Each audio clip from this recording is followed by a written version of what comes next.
बचपन में एक बार वो नकली सांप रबड़ के आते थे ना, तो ऐसा एक रबड़ का सांप जो है वो मेरे जो मित्र मंडली थी उसमें किसी के पास था।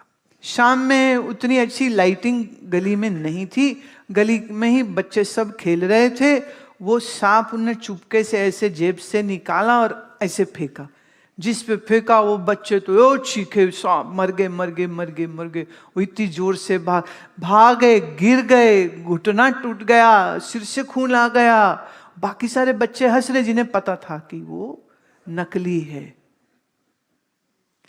अब जब ये सब हो रहा था तो उसी में वो एक लड़का था राजू नाम से, वो तो उसने उठाया सांप, उसी का दोस्त है, कट्ठे खरीदा है, उसने वो सांप उठाया और उसने उसके सिर पे डाल दिया। कहते राजू सांप आ गया सच में। वो खुद भूल गया और वो डोगरी बोली बोलता था, अरे सप बड़ हो गया, सप बड़ हो गया, सप बड़ हो गया। मतलब जिसने साथ जाके खरीदा है, जो खुद दूसरे पे शरारत कर रहा है, जब उसी पे हुई तो वो भी भूल गया। तो बढ़ो गया बढ़ो गया बढ़ो गया। पहले तो हमें समझ ही नहीं लगी बोल के रहा। पंजाबी बोलते जिससे बढ़िया गया, काटा गया हिंदी में, डोगरी में बोले बढ़ो गया। सांप सच नहीं प्रातिभाषिक है, पर डर आया कि नहीं? खोपड़ी फूटी, खून बह गया, घुटना छिल गया, सांसें हाँफ गई। वो जिसके ऊपर ये तार वाला कांड हुआ था, मैं तो कभी आश्रम में आना ही नहीं, मैं तो कभी आश्रम में आना ही नहीं है।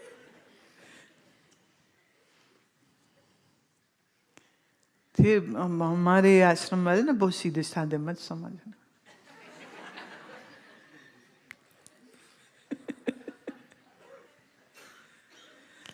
व्यवहार में वो रस्सी थी, भ्रम से वो सांप लगा। भ्रम के सांप ने दिल की धड़कनें, सांस तेजी, चोटें, हाँ सब कुछ करा दिया कि नहीं करा दिए? ऐसे ही व्यवहार में प्रतीति काल में तो शब्द स्पर्श रूप रसगंध है, लेकिन प्रतिभास से, भ्रम से, उसी में मेरा तेरा, हाय ये पैसा मेरा, हाय ये पैसा मेरा। फिर कोई ले गया पैसे, हाय मेरा पैसा चला गया। दिल को इतना धक्का लगा, हार्ट अटैक हुआ, मर ही गया। पैसा तेरा है। मां के गर्भ से ब्रीफकेस लेके आए थे और डॉक्टर कह रही थी बच्चा तो आ गया है बाहर, हाथ अभी अंदर है, टैची लिए बैठा है, छोड़ दी।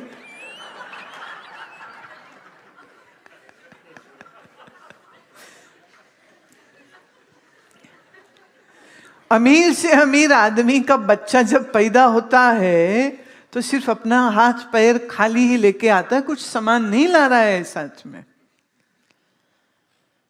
लेकिन ये मेरा घर है, ये मेरा मकान है, मेरे बच्चे, ये मेरी चीजें, ये मेरा पैसा, ये मेरा रुपया, मेरा ये, मेरा वो, मेरा वो, ये सब प्रतिभाषिक।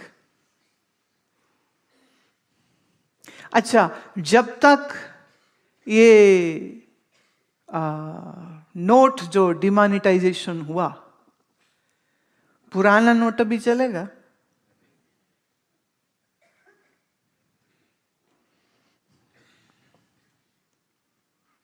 पुराना नोट नहीं चलेगा तो नोट भी प्रतिभाषिक हो गया ना।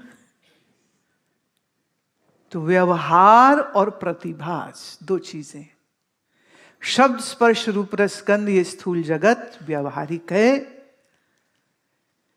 इसमें ये जो आपने मैं मेरी बनाई है ये सारी प्रतिभाषिक है। ये संसार सच है ये भी प्रतिभाषिक है। और आपको याद रहे, दुख व्यवहारिक जगत नहीं देता है, प्रातिभाषिक दुख देता है।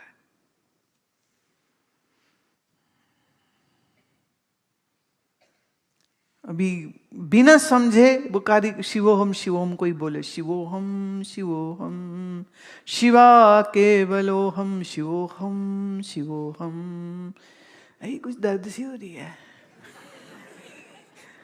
डॉक्टर के ले गए, उनने करी ईसीजी, कह रहे इनकी तो 95% तीनों ब्लॉक। रंग उड़ गया फिक्र और चिंता के मारे। वो पत्नी रो रो के मुझे फोन में, हाय तो इनको तो क्या हो गया।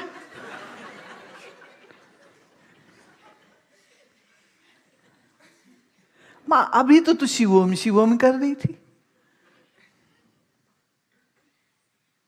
गुरुजी आप ही बचा लो, गुरुजी आप ही बचा लो।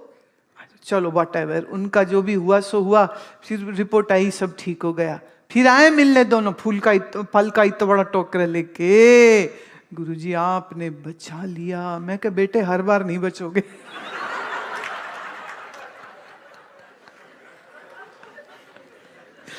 बाय फ्लूक हैं, यू गॉट सेव्ड, ट्रीटमेंट हो गया, व्हाटएवर हो गया। ऐसे ही एक और थे, उनके भी ऐसे बोले आपका तो बाईपास सर्जरी होगा। मैंने कहा कुछ कोई जरूरत नहीं। अब मैं सबके लिए नहीं कह रही हूँ, उनका पर्टिकुलर केस ऐसा था। मैंने कहा नहीं, तो आश्रम में रहे, प्राणायाम किया, आसन किया, योग निद्रा किया, उनका एक्यूपंक्चर हुआ, और साथ में उनको एक आयुर्वेदिक जो कॉम्बिनेशन होता है, शहद लहसुन प्याज वाला, जो वो भी कॉम्बिनेशन दिया। सब चीजें चल रही थी। महीने बाद उन्होंने किसी दूसरे डॉक्टर से अपना हार्ट सीटी कराया, ब्लड वर्क कराया। डॉक्टर कहते you are all fine, wonderful. उसने 1 महीने पुरानी दिखाई रिपोर्ट, कहते बेटी ये, कह रहे आई डोंट नो आपने क्या किया है, बट इस रिपोर्ट को देखूंगा तो मैं भी कहूंगा बाईपास सर्जरी कराओ, और ये रिपोर्ट देखूंगा तो मैं कहूंगा आपको कुछ है ही नहीं। तो आ गए नेक्स्ट टाइम बड़ा सा टोकरा लेके, पति पत्नी दोनों, गुरुजी आपने बचा लिया। देखो भाई, आप अपने अति भोग और अति स्ट्रेस की वजह से शरीर को रोगी करते हो। समहाउ हमारी डांट से या समझाने से उन्हें सब कुछ। पहले कह रहा था ऑफिस से छुट्टी नहीं मिलेगी। मैं, तू मर जाएगा तो भी छुट्टी अप्लाई करेगा पहले, कि चूंकि मुझे मरना है इसलिए कृपया मुझे छुट्टी दी जाए। You will just die, you will just die without informing your boss. So to hell with your boss, forget about your job, just stay here. अब हमने तो मतलब इतने जोर से, तो वो उसकी पत्नी जो हैं कर रही थी ना, वो कहती आपने इनको बचा लिया।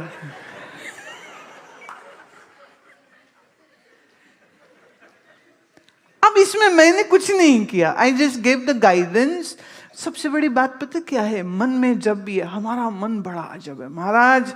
मन है तो माया, पर मन में अगर संकल्प कोई बन जाए तो महाराज पहाड़ भी हिला सकता है।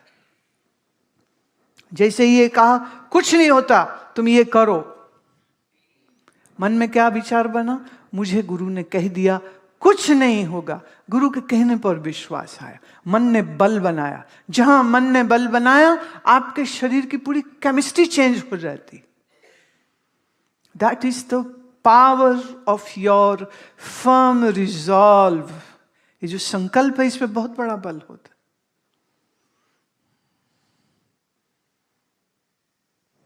प्रतिभासिक है, दुख सारे प्रतिभासिक है। ना ही स्वप्न बुद्धस्य पुनः स्वप्ने स्थितिस्तयो। जो जीव जगत आप स्वप्न में देखते हैं, वो दोबारा कहां दिखता है।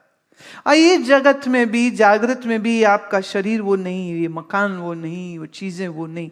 क्षणे क्षणे क्षणे क्षणे एवरीथिंग इज चेंजिंग। सब कुछ बदलता चला जा रहा है। एक्चुअली जितनी बार आंख खोलते हो ना, उतनी बार नई दुनिया होती। हमें भूल से लगता है ये वही पुरानी दुनिया है। ये पुरानी नहीं, हर बार नहीं होती। जैसे अभी ये जो लाइट आ रही है, क्या ये वही है जो 1 घंटे पहले थी?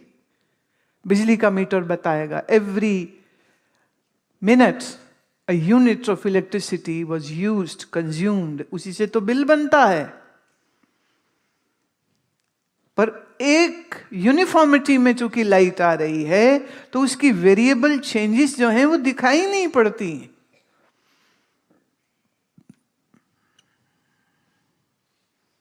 ऐसे ही हमारा शरीर रोज रोज बदल रहा है, ऐसे ही हमारा मन रोज रोज बदल रहा है, पर भ्रम से हमें क्या लगता है ये वही मन है, ये वही शरीर है।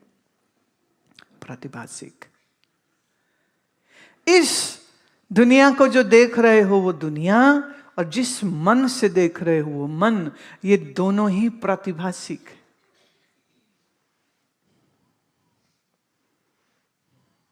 दोनों ही पंचभूत में एक शरीर बना, वही पंचभूत से सस्टेनेंस मेंटेनेंस हुआ, चलता रहा, फिर एक दिन ये शरीर टूट गया और वापिस पंच तत्वों में फिर से लीन हो गया। हड्डियां कहां जाके डाली थी? बच्चे कुचे जिन्हें तुम फूल बोलते रहे, पता नहीं फूल क्यों कहते हैं उसको, हड्डी बोलो। पिताजी की हड्डियां गंगा जी में डालने जा रहा हूं, उनको फूल ले जा रहे। मैं बचपन में यही सोचती थी, वहां अमृतसर से गाड़ी चलती थी, हरिद्वार को जाती थी पैसेंजर मेल, पर सारे नाम उसको कहते थे फूलों वाली गाड़ी। तो जब फर्स्ट टाइम हरिद्वार जाना था ना, तो मैं बड़ी खुश, फूलों वाली गाड़ी में जा रहे। और जब ही गए तो ना वहां फूल, ना फूल का नामचीन कुछ, it was just a train. फिर समय लगी कि वो जो थैलियों मटकियों में हड्डियां लेके जाते, मगर फिर इसको हड्डियों वाली गाड़ी बोलो ना। It's a very funny thing, let me से, थोड़ा सा डाइग्रेस में करूंगी। सामने वाली सीट में एक वो मटकी वाले फूल वाले ऐसे बैठे हुए थे। अब हंसी की बात यह है, जहां अंबाला आया ना तो कहते, पिताजी चाय पी लो, अंबाला आ गया।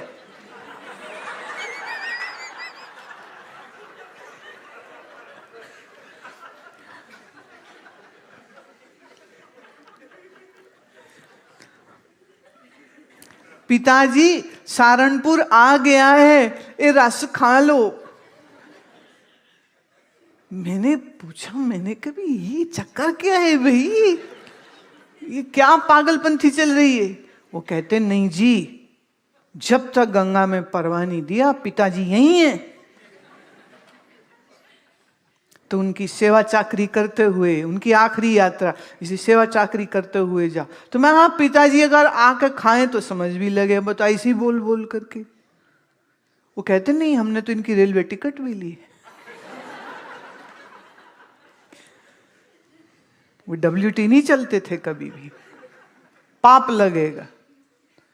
वो हरिद्वार बजाते हैं घाट पर, फिर पंडित जी जो भी पूजा करेंगे, फिर वो वहां डाल देंगे उसको। अब देखिए, हड्डियां गई जल में, बह रही बह रही बह रही, कहां पहुंची? किसी जमीन के किनारे पर।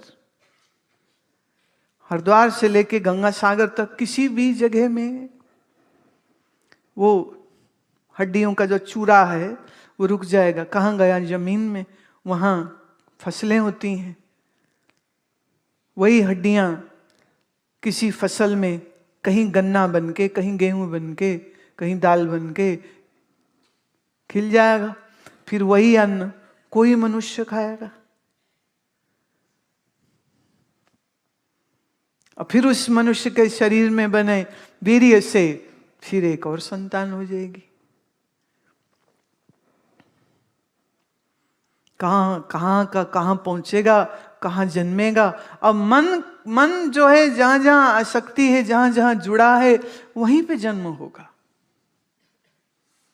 तो शरीर रिसाइकल होते रहेंगे, शरीर रिसाइकल होते रहेंगे,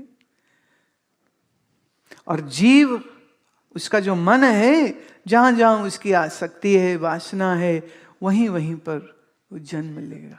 इसलिए जब किसी की संतान बड़ी बुरी निकले तो अक्सर कहते हैं कि कोई पुराना ही दुश्मन आया है जो इतना दुख दे रहा है। और देखिए, जब बच्चे दुख देते हैं ना, माँ बाप ना तो छोड़ सकेंगे उनको, और उनका दुख भी सहना पड़ेगा। ये पुराने कर्मों के हिसाब हैं जो क्लियर हो रहे होते हैं। तो अच्छे बुरे भोग मनुष्य को मिलते हैं, और संसार की ये जो लीला है ना, ये बड़ी अद्भुत चल रही है। आगे लेते हैं, प्रातिभाषिक जीवो ये सत जगत प्रातिभाषिकम वास्तवम मन्यते अन्य अस्तु मिथ्येति व्यवहारिका। कह रहे हैं कि ये जो प्रातिभाषिक इल्यूशनरी जो जगत आपको दिखता है, आप इसको सच मानते रहते हैं। वास्तवम मन्यते अन्य अस्तु, वास्तविकता यही है तो इल्यूशनरी, लेकिन आप इसको सत्य मानते हैं। और जीव देखो खुद ही प्रातिभाषिक है।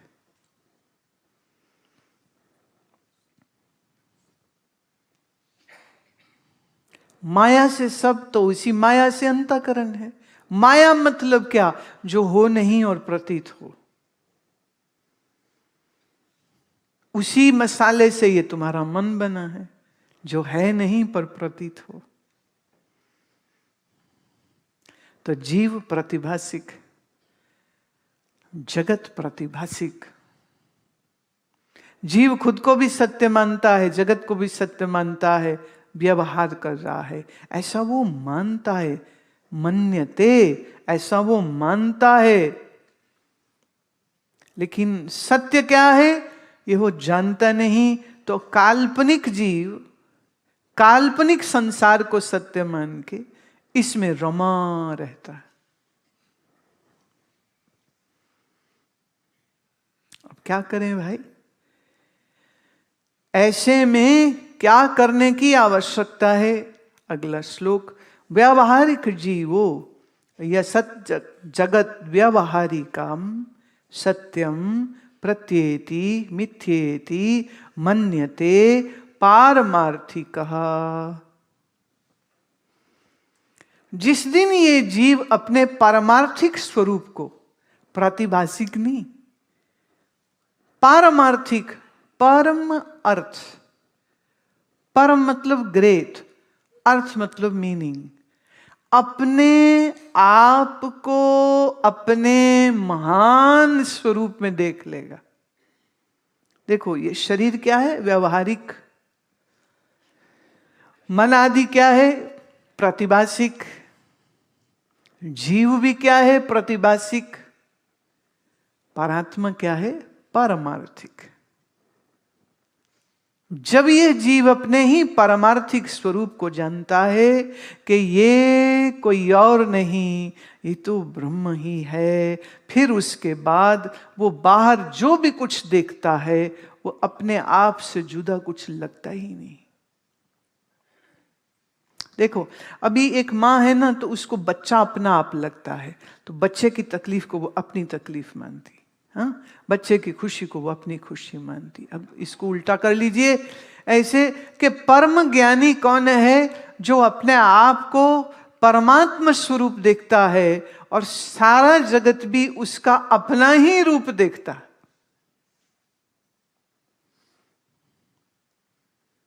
दूसरा तो कोई है ही नहीं। जैसे रात स्वप्न में आपने हजारों लोग देखे, वह हजारों लोग कौन थे? तुम्हारा मन ही था। पर सपने में क्या लगता है? वो एक शरीर जिसको आप मैं समझते हैं वो मैं लगता है और बाकी सब गैर लगते। बट एक्चुअल में स्वप्न की जो तुम्हारा शरीर और मैं था, और स्वप्न के जो हजारों शरीर पृथ्वी आकाश देखा था, वो सब कुछ तुम्हारा मन ही था। पर वहां पर एक शरीर को आपने मैं माना, बाकियों को गैर माना। वही गलती अब कर रहे हो। और ब्रह्म विद्या क्या करती है? तुम्हें तुम्हारे पारमार्थिक स्वरूप का बोध कराती है। चंद्रमा जो आकाश में है, मैं फिर से उसी एग्जाम्पल को लेती हूं, उसी का प्रतिबिंब अरबों घड़ों में पानी में पड़ा, पर उसे चांद अरबों नहीं हो गया। चांद एक ही रहा। तो जिस दिन ये प्रतिबिंब चंद्रमा का ये समझ ले कि ये घड़े में आया हुआ जो मैं दिख रहा हूं ये असली मैं नहीं हूं, मैं तो आकाश वाला चांद हूं, उस दिन कोई उसके घड़े को तोड़ देगा तो वो रोएगा क्या? उस दिन कोई उसके पानी को बहा दे तो वो रोएगा क्या? ऐसे ही इस शरीर रूपी घड़े में, मन रूपी जल में जो आत्मा का ही चिदाभास रिफ्लेक्शन है, सो ज्ञान से जब वो यह जानता है कि ये प्रतिभासिक स्वरूप मैं नहीं हूं, मैं तो पूर्ण चंद्र हूं, सच्चिदानंद हूं। कितना बड़ा भ्रम है जिस भ्रम का नाश हो जाता है। और ये कितना बड़ा भ्रम है जिसके रहने पर कितना दुख तकलीफ होता है।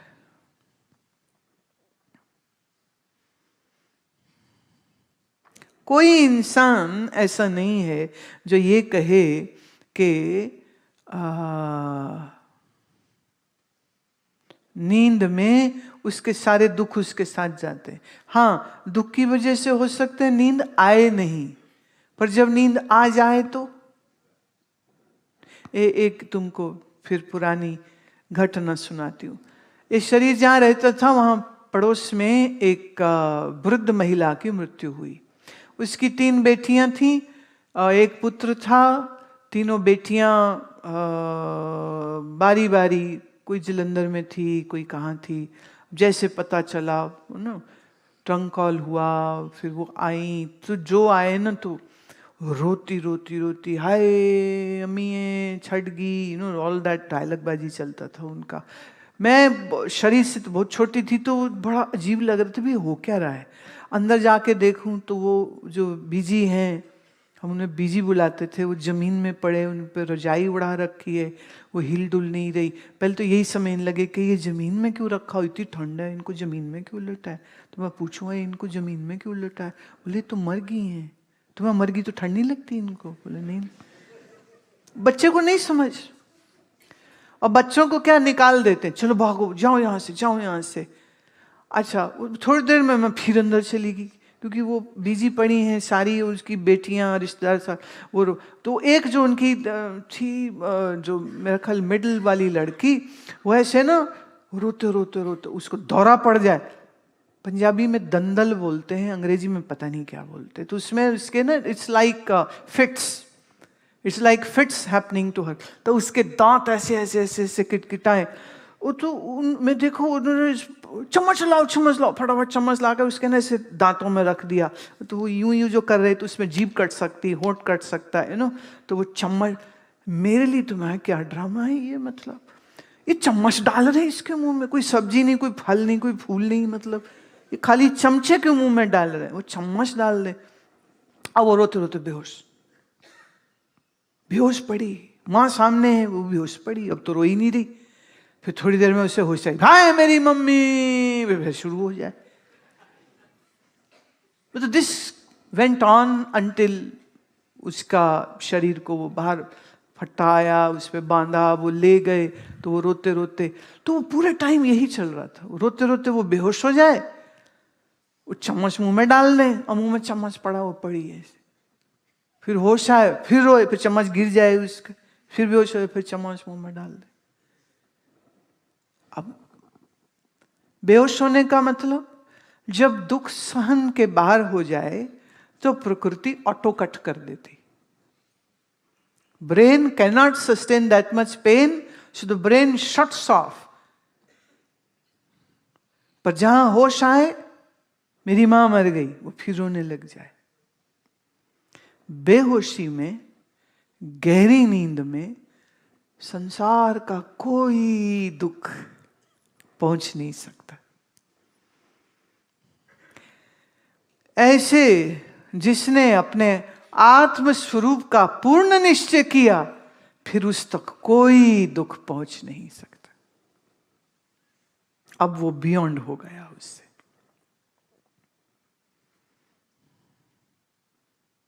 तो अगर अभी दुख लग रहा है, अगर अभी कोई दुश्मन और कोई अपना तुम्हें लग रहा है, तो इसका मतलब अभी तुम्हारे लिए जगत व्यवहारिक सत्य है, अभी ये प्रतिभासिक नहीं हुआ।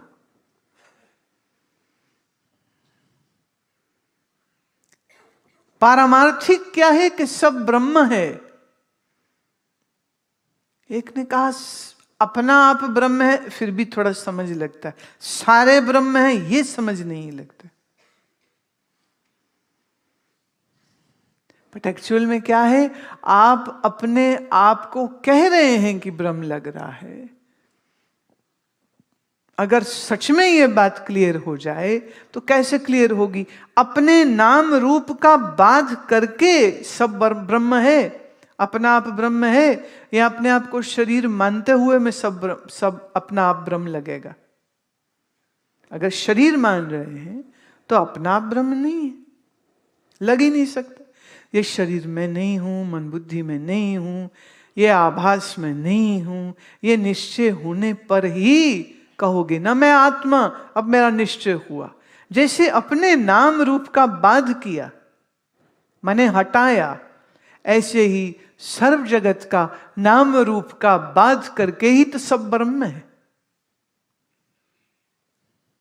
एक ही सोने में अंगूठी, कड़ा, पायल, हार, पाजेब बनी है तो सोना ही, पर अगर आकार देखेंगे तो सबके अलग अलग है।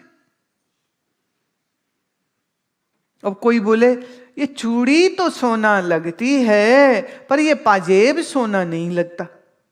क्यों नहीं लगता भाई? कस के देख लो इसको कसौटी पे, you will come to know it is gold और नॉट। ऐसे ही अपने आप को ज्ञान की कसौटी पे कसिए, कौन हो तुम? शरीर लग रहा है तभी आप व्यवहारिक सत्ता में हो। शरीर और मन और बुद्धि सब कुछ कल्पना ही लग रहा है। ऐसे सुनो, एक योग वशिष्ठ में आती है, एक हुए थे राजा लवण। लवण राजा को एक दिन स्वप्न आया कि वो जंगल में भटक गया है, भूखा है, प्यासा है। फिर उसे एक औरत दिखाई दी, बड़ी भद्दी सी, मोटी सी। तो कहता है कि मेरे को खाना दे दो। कहती मैं ऐसे कैसे तुमको दे दूं, तुम मेरे से शादी करो। भूख और प्यास से घबराए हुए ने शादी करना स्वीकार कर लिया। और वो थी एक चांडाल। चांडाल मतलब जो मांस खाते हैं, जो मुर्दों को जलाते हैं, और उन्हें मांस खाने में कोई संकोच नहीं, बहुत राक्षसी जीवन होता है। तो कहती है कि मेरे पिता के सामने जाके तुम वरण कर लो मेरा, फिर मैं तुम्हारा ख्याल रखूंगी, खाना भी दूंगी, पीना भी दूंगी। वो उसके पिता के पास जाता है और वो कहता है कि मैं आपकी पुत्री से ब्याह करूंगा। बोले ठीक है कर लो। उनका ब्याह हो जाता है। फिर कुछ समय बाद उसके बच्चे हो जाते हैं। उनके घर के पिछवाड़े में मुर्दे ही मुर्दे रहते हैं, आगे भी मुर्दे ही मुर्दे रहते हैं। भूख लगती है तो वही शरीरों को काट काट के वो खा जाते हैं। नए नए शरीर मार मार के लाते रहते हैं। खून और मांस और हड्डियां उनके आसपास हमेशा बिखरी रहती है। अब उनके साथ रहते रहते वो भी धीरे धीरे चांडाल ही हो गया, चांडाल हो गया। और अब उसके 4 एक बच्चे हो गए। फिर एक समय आया, अकाल पड़ा। अकाल पड़ा तो एक एक करके भूख से बिल बिला करके, तड़प तड़प के उसकी पत्नी मर गई, उसका ससुर मर गया। और फिर वो बैठा रो रहा है, रो रहा है, रो रहा है, रो रहा है। और फिर उसकी नींद खुल गई। जब नींद खुली तो उसके आंखों में आंसू थे। भाई क्या देखा मैंने, इतना विभत्स, इतना भयंकर, इतना बुरा स्वप्न। उसने अपने मंत्रियों से विचार किया ये क्या है। सबने कहा रे राजन स्वप्न है, छोड़ो, इतना विचार मत करो, स्वप्न है, छोड़ दो इसको, चलो तुम शिकार करने चलो, दूर चलते हैं, कहीं चेंज करते हैं आपको। गए वो, तो वो कई महीनों तक घोड़े दौड़ाते दौड़ाते दूर दक्षिण की तरफ चले गए। जब वो दक्षिण के एक स्थान पर पहुंचे तो लवण को लगा ये जगह मैंने देखी सी लगती है, ये जगह तो देखी सी लगती है। थोड़ा सा आगे गया तो ये तो वही गांव है जो उसने स्वप्न में देखा था, वही मकान, वही गलियां, और वहां पर जो उसकी सास थी, वो जो स्वप्न में देखी थी, वही सास सामने बैठी है, चीख चीख के रो रही है, हाय मेरी पत्नी मर गई, मेरा जमाई मर गया, मेरे पोते पोतियां मर गए, मेरे पति भी भूख से मर गए, मैं ही क्यों जिंदा बची। वो विलाप कर रही। लवण के तो समझ नहीं आती कि कुछ दिन पहले जो मैंने देखा स्वप्न में, एग्जैक्ट वही सब कुछ ऐसे कैसे। उसने उस औरत को सांत्वना दी, पैसा दिया और कहा तुम इससे अपना जीवन ठीक कर लो।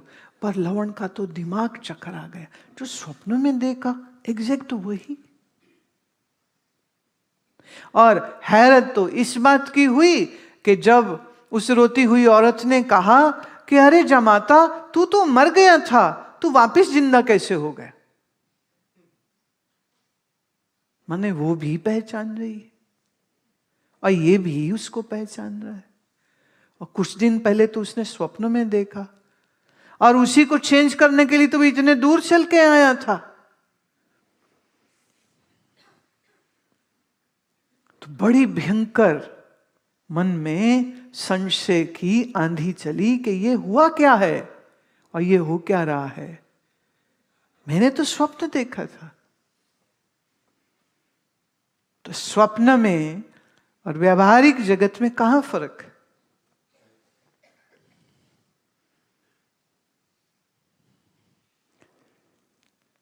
वशिष्ठ जी कहते हैं जैसे लवण को जागृत और स्वप्न दोनों ही मिथ्या हैं, ऐसा निश्चय उस दिन हुआ। हे राम, इस बात को समझो तुम, यहां कुछ भी सत्य नहीं है, सब कुछ तुम्हारी ही मन की कल्पना से, माया से, विक्षेप से ये सब कुछ यथार्थ और जागृत और सच्चा जो तुमको दिख रहा है, यहां सच्चा कुछ नहीं, सब ही मिथ्या प्रतीत हो रहा। ये अपने पारमार्थिक स्वरूप को जानने के बाद ही यह बोध होगा, उसके पहले ये बोध हो नहीं सकता है। जिसको आप सब कुछ कह रहे हो, ज्ञान की दृष्टि से देखे तो यहां कुछ नहीं। जैसे राजा लवण को जो स्वप्न में दिखा, उसको तो सहजता से कह दिया कुछ नहीं, पर जो उसने जागृत में देखा, अरे सब तेरी ही कल्पना का विस्तार है, ये चित्र रूपी चितेरे का चित्रित हुआ जगत है। आज एक शरीर को मैं मेरी कर रहे हो, पहले किसी और को कह रहे थे, फिर उसके पहले किसी और को, फिर उसके पहले किसी और को। अब वो सब कुछ कहां है? तुम कहोगे कुछ नहीं बचा। कहां गया? शरीरों की तो रिसाइकलिंग हो रही है।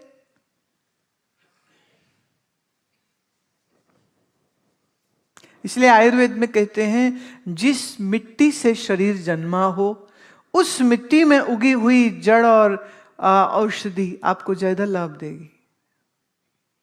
जिस मिट्टी से शरीर बना है, आपके उसी क्षेत्र में उगी हुई जो दवाइयां होंगी, वह आपके शरीर को जल्दी ठीक कर देंगी। इसलिए हम हमेशा बोलते हैं, आपके प्रदेश में, आपके राज्य, आपके गांव, आपके शहर में जो उगता हो सिर्फ वही खाओ।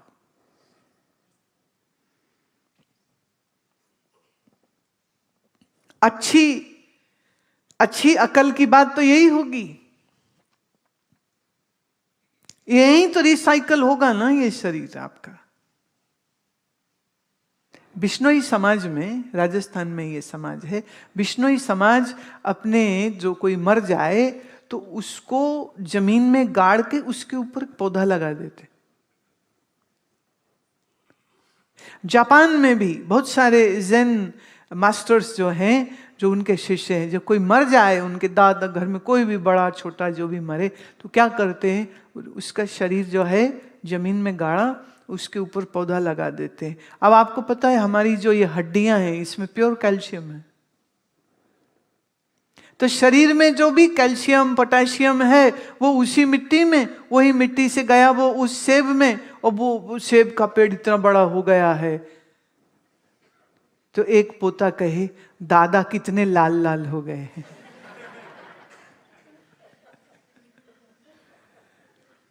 वो शरीर उस वृक्ष का हिस्सा हो गया ना कुछ समय तक पाते पाते।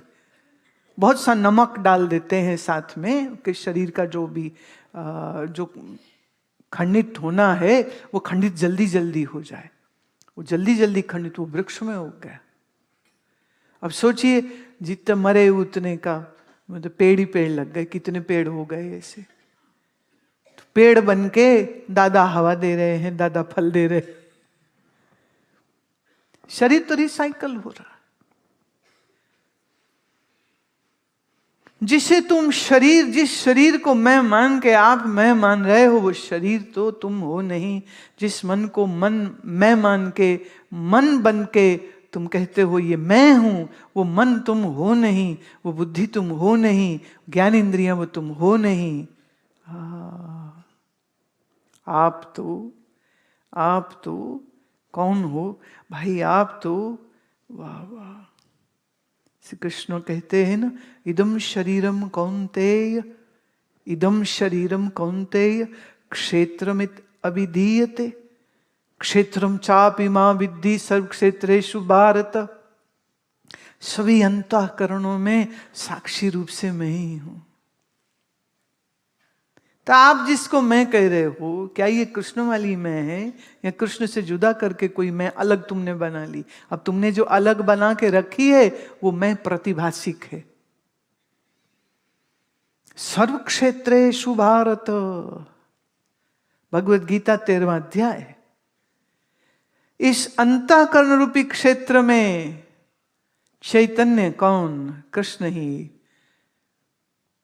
इस शरीर रूपी क्षेत्र में चेतन कौन? कृष्ण ही। कृष्ण मतलब पूर्ण चैतन्य। सच्चिदानंद का दूसरा नाम पूर्ण चैतन्य कर लो। एक बड़ा सुंदर श्लोक आता है, सच्चिदानंद रूपाय विश्वोत्पत्त्यादि हेतवे। सच्चिदानंद ही जगत हुआ, तापत्रय विनाशाय श्री कृष्णाय वयम नुमः। तीनों ताप का नाश होता है, आदि दैविक, आदि भौतिक, आध्यात्मिक। इन तीनों तापों का नाश किससे होता है? कह रहे कृष्ण को समझने से। तो कृष्ण कौन? मेरा अपना आप। अब आप मोरपंखी और बांसुरी पकड़ के मत खड़े हो जाना। वह कृष्ण का रूप है, हम कृष्ण के स्वरूप की बात कर रहे हैं। मतलब ऐसा करने की सोचे कोई तो ड्रामा हो जाएगा ना। ये कृष्ण का स्वरूप सच्चिदानंद रूपाय। रूप उसका क्या है, स्वरूप उसका क्या है? वह है सत चैतन्य आनंद व्यापक। तो जो सर्व में है, क्या मुझ में नहीं है? है, पर जिस आभास वाली मैं को तुम मैं मानते हो, हम उसकी बात नहीं कर रहे। तुम अपने शुद्धतम स्वरूप में पूर्ण चैतन्य ही हो।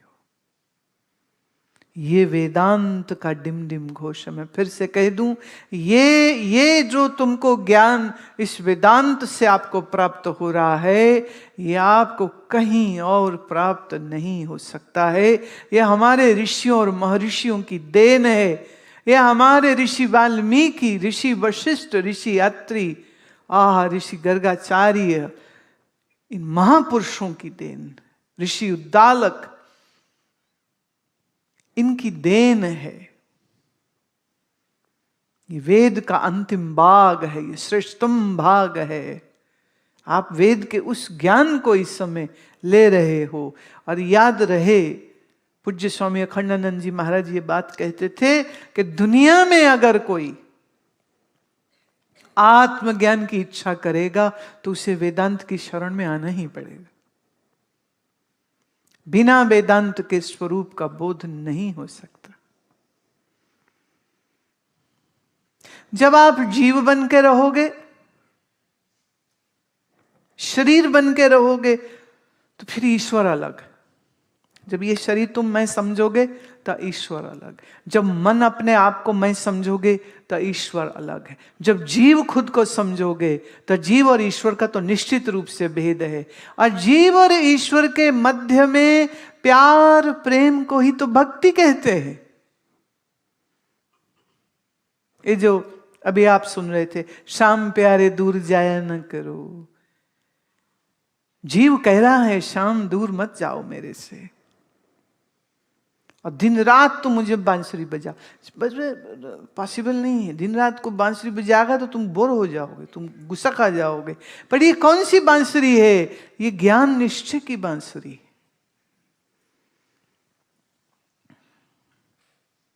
भक्त भगवान को पूछता है, पुकारता है, बुलाता है, और फिर भगवान और भक्त जब एक हो जाते हैं, भक्त कहता है मैं प्रभु तुम में लीन हो जाऊं। ऐसे होगा जैसे बूंद कहे सागर मैं तुझ में लीन हो जाऊं। तो भक्ति क्या है? बूंद कहती मैं सागर तुझ में लीन हो जाऊं।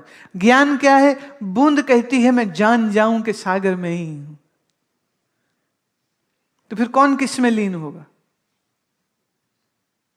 पर ये इतना श्रेष्ठ आत्मज्ञान जब तक समझ न लगे तब तक ईश्वर की भक्ति करते रहो, नो प्रॉब्लम, कोई दिक्कत नहीं है। जीव इधर उधर प्रेम प्रसंग करेगा तो थप्पड़ खाएगा, मार खाएगा, या वो मर जाएगा या तू मर जाएगा, तो दोनों रोओगे ना बैठ के। तो यहां वहां प्यार करने से अच्छा है ईश्वर से प्रेम करे, ईश्वर के गुण गाए, ईश्वर का स्मरण करे, ईश्वर की उपासना करे। और फिर यही ईश्वर का जब तत्वबोध अनुसंधान करेगा और फिर अपने आप का तत्वबोध अनुसंधान करेगा, त्वम कौन है, तत् कौन है, तो फिर तत् और त्वम की उपाधियों को छोड़ के, माने माया और अविद्या की उपाधि को छोड़ के, चेतन सत्ता तो एक ही है। चेतन दो नहीं होते। जहां होई चैतन्य आधारा, दृष्टा होवई न तहां न्यारा। जहां आधार चेतन होगा तो दृष्टा भी चेतन और आधार भी चेतन। चेतन दो तो होते ही नहीं, चेतन तो एक ही है। पारमार्थिक जीवस्तु ब्रह्मैक्यम पारमार्थिकम प्रत्ययति वीक्षते नान्यद वीक्षते तन्रतात्मनः। कहते हैं, एक देखो पहले श्लोकों में आया व्यवहारिक जीव, फिर आया प्रतिभाषिक जीव, और अब आ रहा है पारमार्थिक जीव। ये पारमार्थिक जीव क्या है, इसको कैसे समझें? पहले इसको ऐसे जानिए कि व्यवहारिक जीव क्या। व्यवहारिक मतलब ये शरीर इंद्रिय मन बुद्धि के जरिए जब बाहर जागृत अवस्था के भोगों को भोगता है, उसी का नाम व्यवहारिक जीव। यही स्वप्न अवस्था में स्वप्न की सृष्टि को देखता, जहां भोग सूक्ष्म होंगे, जहां भोग संस्कार और वासना से बने हुए होते हैं, उस स्वप्न को जो भोगता है उसी को हम कहेंगे प्रातिभाषिक जीव। और तीसरा पारमार्थिक। पारमार्थिक का अर्थ क्या है? जो ये जानता है परमार्थ से अपने स्वरूप को जानता है, कि जैसे ये हाथ है पर ये हाथ मैं नहीं, पाँव है ये पाँव मैं नहीं, शरीर है ये शरीर मैं नहीं, मन विचार कर रहा है ये मन भी मैं नहीं, ये बुद्धि निश्चय करती है ये बुद्धि भी मैं नहीं, संस्कार जिस चित्त में है सो चित्त भी मैं नहीं, और जो अहम वृत्ति बनती है सो अहम वृत्ति भी मैं नहीं। तो देह नहीं, इंद्रिय नहीं, मन नहीं, बुद्धि नहीं, और अपने आप को अपनी शुद्धता, अपनी नित्यता में जो जानता है, परमार्थिक जीव कौन हुआ? जो स्वयं को जानता है, अपने आप को अपनी स्पष्टता से, अपनी सच्चाई से तत्वतः जानता है।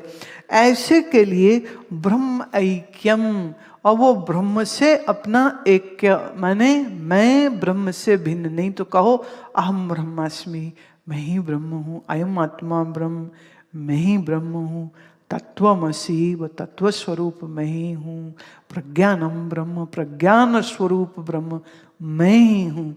जो यह निश्चय पूर्वक जानता है उसे हम कहते पारमार्थिक जीव। प्रत्येति वीक्षते नान्यत वीक्षते, जो ये जानता है, जो ये देखता है, और जिसके लिए सारा संसार मिथ्या कल्पित प्रतीत होने वाला है, जिसकी दृष्टि में यह बात आ जाती है, उसी को हम पारमार्थिक जीव कहते हैं। देखो, व्यावहारिक जीव के बारे में श्लोक था, व्यावहारिक जीवो यसत जग द्वय व्यवहारिकम सत्यम प्रत्येति मिथ्येति मन्यते पारमार्थिक। जो व्यवहार के जगत को भोगते हुए पर यह जानता है कि भोक्ता मैं चैतन्य स्वरूप हूँ, मन बुद्धि के जरिए मैं जानता हूँ इस जगत को। व्यवहारिक का अर्थ क्या होता है? देखो, बाहर है रूप, देखा कैसे? नेत्र से। नेत्र कैसे चला? उसका देवता क्या है? सूर्य। तो सूर्य, नेत्र और बाहर दृश्य, तीन, ये तीन का व्यवहार हुआ ना। अगर आंख में रोशनी ना हो तो बाहर दिखे कुछ नहीं, अगर बाहर सूर्य की रोशनी ना हो तो भी कुछ दिखेगा नहीं, और अगर बाहर पूरा अंधकार हो, कोई वस्तु नजर ही नहीं आ रही, तो आंख से देखोगे किसको? तो वस्तु, आंख और देवता, माने जिस शक्ति से आंख का सिस्टम चला है, उसी को हम उसका देवता कहते। ऐसे ही आकाश, दिशा, करण और श्रुत, जो शब्द आपने सुना, ये व्यवहार हो गया ना। कान ने शब्द सुना, कैसे? ये शब्द आकाश में हुआ। देवता कौन? बोले इसका देवता दृक् है। ऐसे ही वरुण, रसना और रस, इस रस इंद्री का देवता वरुण। किसको चखा? बाहर रस को चखा, तो रस जीवा, और इस जीवा का देवता वरुण। ये ट्रायंगल बन गया ना, ट्रिनिटी हो गई ये तैयार। तो इस व्यावहारिक जगत को जिसने भोगा, उसे हमने कहा व्यावहारिक जीव। अच्छा, पर जब सोता है तब ये व्यावहारिक जगत याद रहता है क्या उस समय पर? जैसे सपना आया, चलो अपने ही सपना सुनाते। थोड़े दिन पहले सपना आया कि एक महात्मा हैं, हम उनको मिलने गए हुए हैं, और उनका शरीर काफी वृद्ध है, थोड़ा सा अंगोछा, मैंने छोटी सी हाफ धोती कह लो, वो उन्होंने पहन रखी है, और वो मेरे से बात कर रहे हैं। क्या बात कर रहे हैं कुछ याद नहीं है, बट वो मेरे से बात कर रहे हैं, और फिर वो ऐसे उंगली का इशारा करके दिखाते, तो बहुत बड़ा पर्वत है, उस पर्वत में एक कंदरा है, और उस कंदरा को पॉइंट आउट करके कह रहे हैं कि मैं यहाँ रहता हूँ। ओके, मैं यहाँ रहता हूँ। अब देखो, स्वप्न में अपने आप को देखा, उस योगी को देखा, पहाड़ देखा, कंदरा देखी, वहाँ नदी वो देखी, वहाँ हजारों पेड़ थे वो देखे, पौधे थे वो देखे। वो सब सत्य के थे या प्रतिभासिक थे? भासना मतलब दिखना, प्रतिभास मतलब है नहीं पर फिर भी दिखे। It's not there but you are still seeing it, that's why we call it प्रातिभासिक और इल्यूजनरी। आपका स्वप्न आपकी मन की बनाई हुई इल्यूजन है, लेकिन उस स्वप्न में भी सुख दुख होता है या नहीं होता? स्वप्न में सुख होता है, दुख होता है, आनंद होता है। स्वप्न में योगी मिलते हैं, स्वप्न में अच्छा, योगी मिलने का आनंद है, साधु नाम दर्शनम पुण्यम, साधु का दर्शन भी पुण्य से होता है। तो हमको स्वप्न में साधु मिला, स्वप्न में योगी मिला, कितना पुण्य हुआ। पर जैसे ही आंख खुली तो उस स्वप्न का कुछ भी अवशेष बचेगा? उस स्वप्न का कुछ पुण्य हमको मिलेगा? उस स्वप्न में वो महात्मा ने क्या बोला, क्या नहीं बोला, हमने हमारे मन की क्या स्थिति थी, वो सब कुछ स्वप्न के अंत होते ही सब गया। पारमार्थिक जीव कौन? पारमार्थिक जीव वो है कि भले जागृत चले भले स्वप्न चले, वह अपने स्वरूप के निश्चय से कभी पीछे नहीं हटता है, उसको कभी स्वरूप का विस्मरण नहीं होता है। तो जागृत के भोग को भोगते हुए, स्वप्न के प्रातिभासिक दृश्य को देखते हुए पर जो अपने आप को नित्य शुद्ध बुद्ध मुक्त साक्षी स्वरूप, दृष्टा स्वरूप, आत्म स्वरूप जानता है, सो ही को हम पारमार्थिक जीव कहते। वाह! जब तक भ्रम है मन में, तब तक परमात्मा कोई और, मैं कोई और। पर जब मन से भ्रम दूर हो गया, अज्ञान का ये पर्दा उठ गया, तो फिर मेरे और परमात्मा में क्या भेद रह गया? ऐसा जो जानता है, वेदांत ऐसी एक वस्तु है जो सर्व सीमाओं से तुमको ऊपर उठा देता है, सारी परिच्छिन्नताओं को वो तोड़ देता है, और उस असीमता में आपकी बुद्धि का निश्चय हो जाता है। देश से, काल से, वस्तु से सबसे ऊपर उठा देता है। क्योंकि देश, काल, वस्तु सब कई तो तुम्हारे ही मन की प्रोजेक्शन है, तुम्हारे ही मन की कल्पना है, जो खुली आंख से तुम देखते हो, जो देखने में स्थूल प्रतीत होता है पर वास्तव में सत्य नहीं है। स्थूल हो कि सूक्ष्म हो, जो कुछ भी दृश्य जगत है सो परिवर्तनीय है, सो अस्थिर है, सो जड़ है, सो दुख रूप है। ऐसा जिसको निश्चय हो जाए, ताही को हम पारमार्थिक जीव कहते हैं।